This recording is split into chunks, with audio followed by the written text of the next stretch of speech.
I am in a CVS parking lot right now, and before I get out of this car, I just had to share with you how disheartened I am and how I feel today.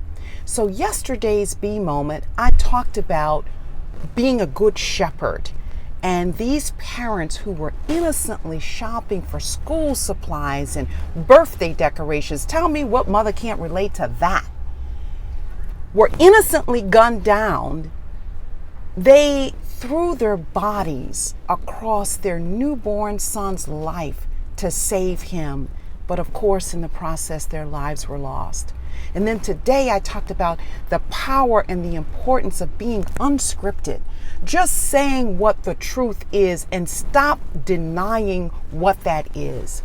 And so, typically, and I'll be very honest, I am disheartened by Trump's divisive rhetoric.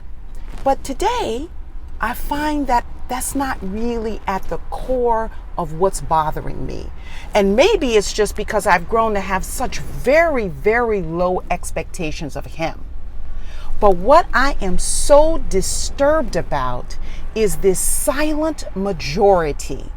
You see what's going wrong, but it's not directly impacting you, so you don't really say anything about it at all. And let me first start with myself, because sometimes speaking up, of course, has risk.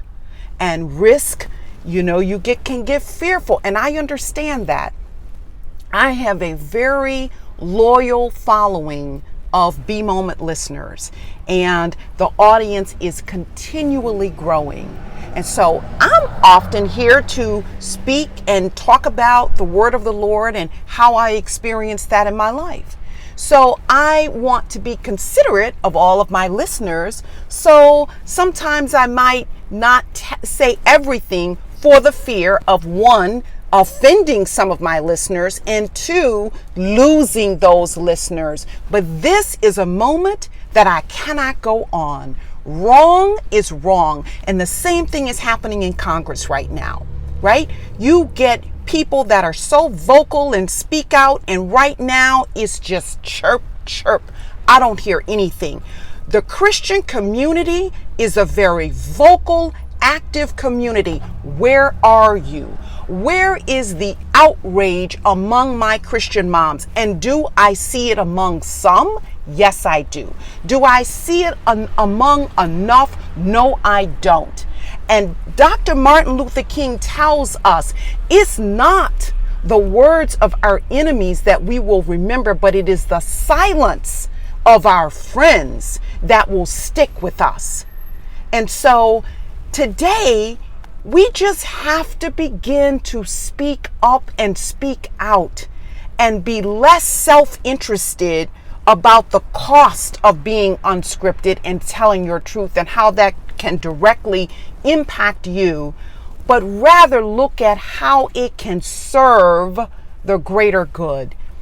As a follower of Christ, what he asks us to do is to love one another the way that he has loved us.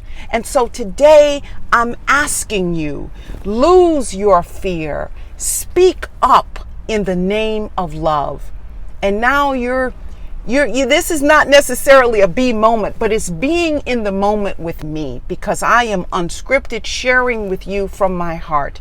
And so take this message and share it with another who also may need to be inspired.